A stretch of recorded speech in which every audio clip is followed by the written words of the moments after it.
kita sembang, kita bincang, kita bahas. Simple as pimple. Gitu. Mario Kunalan hantar ke tengah dan peluang cantik. Bismillahirrahmanirrahim. Assalamualaikum warahmatullahi ta'ala wabarakatuh. Aku Zikrul Safwan and welcome back to my channel.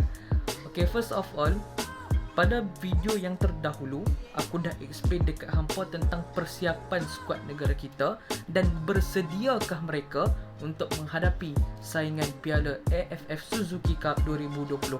Jadi, pada minggu ni, aku tak akan bercakap secara terus mengenai semua perlawanan one by one directly, tetapi aku akan compilekan menjadi rumusan apa yang kita dapat, apa yang kita boleh perhatikan di sebalik dua permainan yang telah dilalui pasukan kita. Jadi pada minggu ini juga kita telah bermain dua perlawanan, dan dalam tempoh masa kita bermain ni macam-macam cerita dah, macam-macam isu, macam-macam berita yang kita terima.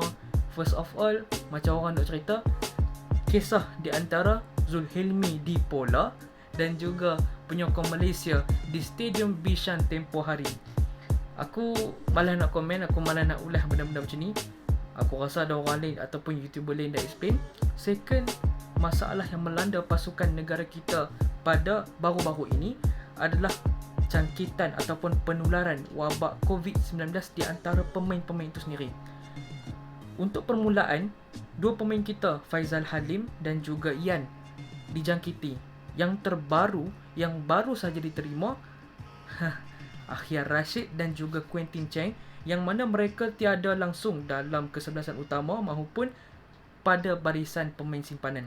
Jadi aku cuma nak ucapkan speedy recovery insya-Allah kepada pemain-pemain yang sedang menjalani kuarantin. Come back stronger and get back to the team and play well like usual. Okay, that's all.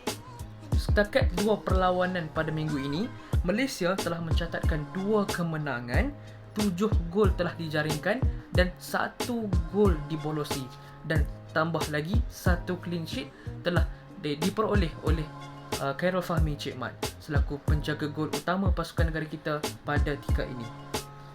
Okey, tadi aku dah cakap pasal aku tak akan cerita truly detail kepada semua game-game yang telah pun kita tengok, yang telah pun kita saksikan, tapi aku nak highlightkan 3 benda, 3 punca ataupun 3 kunci kemenangan pasukan negara kita terhadap pasukan Cambodia dan juga Laos pada petang tadi.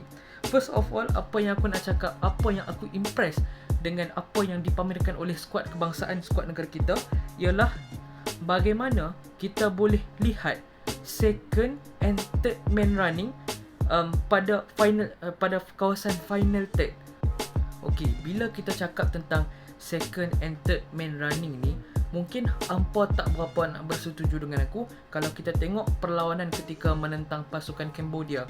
Kita nampak transisi itu berlaku pada separuh masa kedua selepas kemasukan Luqman Hakim. Jadi kita kena faham perbezaan apabila Dipola masuk dengan apabila Luqman dimainkan. Kalau kita tengok apabila Zulhilmi Dipola diletakkan di posisi nombor 9, dia bukanlah seorang penyerang yang rajin untuk membantu rakan-rakan di bahagian bawah untuk membina dan merencana serangan. Slow build up tu bukan style dia. Dia style orang yang aku boleh kata dia mungkin goal poacher. Dia seorang target man. Dia lebih selesa untuk tunggu dan berada di hadapan menerima bola. Cuma masalah dia sekarang ni, bila dia menerima bola untuk dia nak open game tu, untuk dia melakukan sesuatu, tak ada second or third man running. Itu adalah masalah utama pada perlawanan sebelum ini.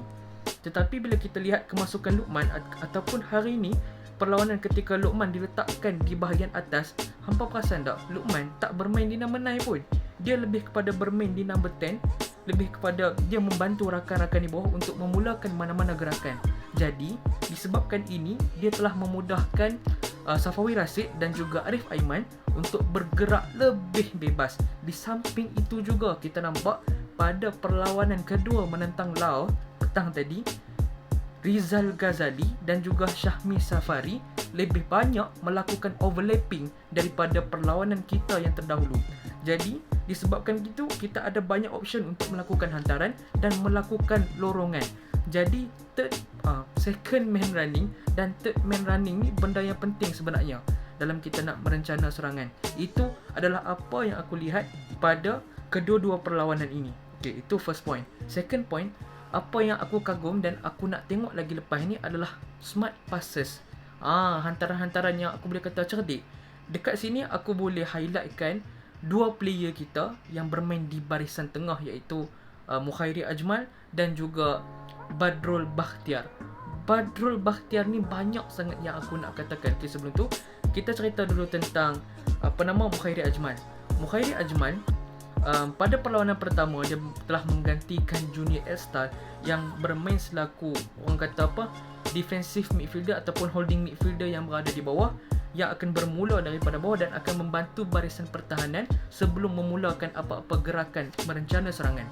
Tapi kemasukan Mukhairi Ajmal, aku telah melihat satu benda yang ada positif lah daripada benda-benda negatif. Sebab Mukhairi Ajmal bukan seorang yang akan bermain orang kata holding midfielder. Dia lebih prefer untuk bermain di role number 8.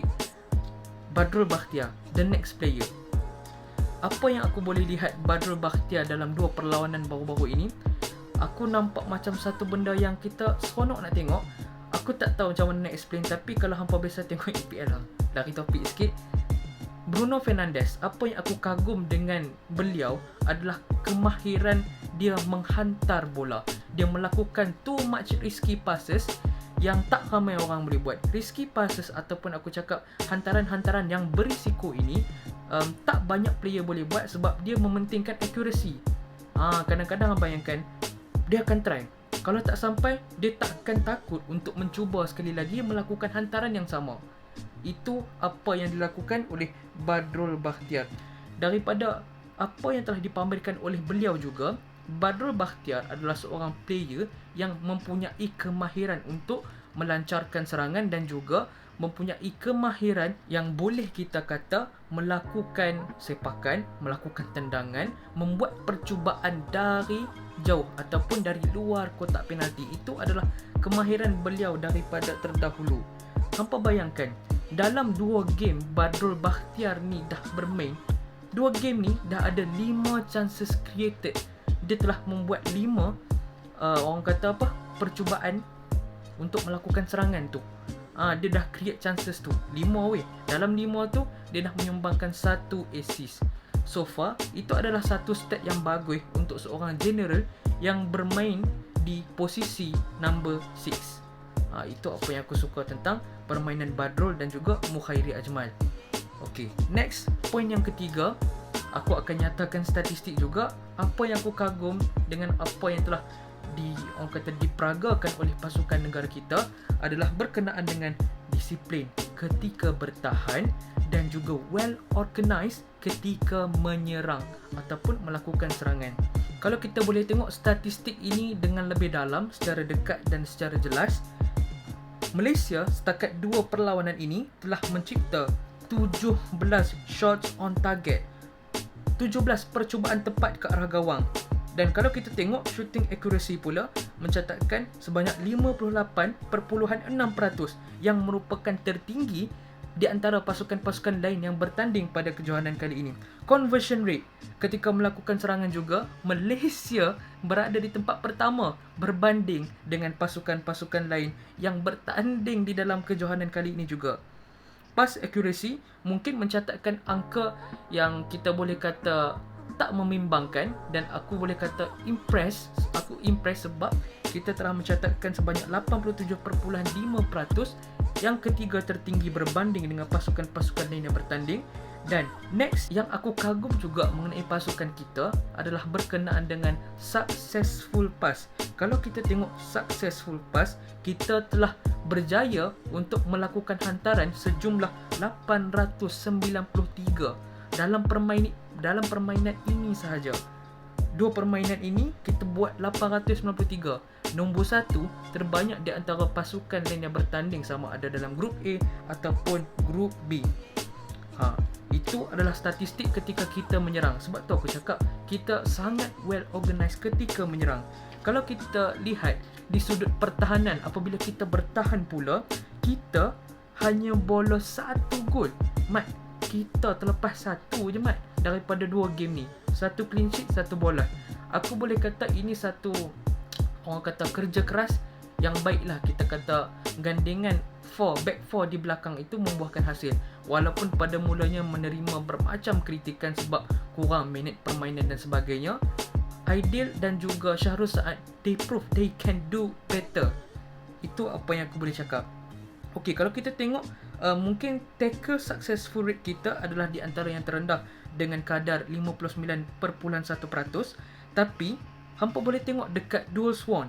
Hang bayangkan dalam perebutan bola di udara, kita adalah yang tertinggi di antara mana-mana pasukan yang lain. Jadi perebutan bola di udara milik kita dengan angka 76. Dan bila kita cakap tentang banyaknya tackle, banyaknya interception yang telah dilakukan oleh pasukan pertahanan kita, satu benda yang membanggakan aku juga, kita telah mendapat foul sebanyak 28 foul dalam 2 perlawanan, tetapi kita hanya mengutip 1 kad kuning. Bagi aku 28 tu angka yang agak tinggi untuk 2 perlawanan, tapi 1 kad kuning menunjukkan kita ni masih layak untuk mendapat anugerah fair play, ataupun kita bermain dengan, senang cerita orang kata, cantik lah. Macam tu, clean. Okay, itu apa yang aku boleh rumuskan untuk 2 perlawanan yang telah berlalu. Perlawanan kita menentang Cambodia dan juga perlawanan kita menentang Laos. Okay, seterusnya aku tak nak review, aku tak nak cakap apa-apa tentang pertemuan kita dengan Vietnam, sebab di atas kertas Malaysia dan Vietnam on form, berada pada form yang sama. Kita sama-sama tengah on fire.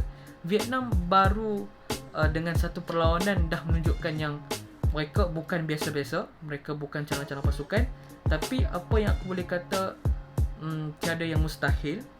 Jadi bila kita berada dalam form yang baik, kita ada seorang hated hero kita yang tengah on fire, aku menjangkakan perlawanan yang akan datang pada 12 hari bulan ini merupakan satu perlawanan yang sangat sengit. Kena pula hari Ahad, dia kira jadi macam Super Sunday lah. Memang patut pun kita tengok. Okey, aku rasa itu sahaja kot untuk video aku ataupun blog aku kali ini. Kalau hampa ada apa-apa suggestion ataupun cadangan ataupun apa je yang hampa nak suarakan, minta dekat aku, hampa boleh DM through aku punya social media. Sekejap lagi aku letak social media aku dekat description bawah pun ada. Okey, dan jangan lupa tolong kalau boleh tolong like, tolong komen apa yang patut dekat bawah, apa bersetuju ataupun tidak dengan pendapat dan pandangan aku. Hampa juga boleh suarakan pendapat dan pandangan hampa. It's okay, kita sama-sama kongsi, kita sembang, kita bincang, kita bahas. Simple as pimple. Gitu. Dan jangan lupa untuk subscribe channel ni. Jangan lupa juga, kalau boleh hampa share dekat kawan-kawan lain untuk kawan-kawan hampa tengok sama. Okay, that's all. Aku Zikrul Safwan. Salam hormat dan Assalamualaikum. Yeah, you know what it is. Everything we do it big. Yeah.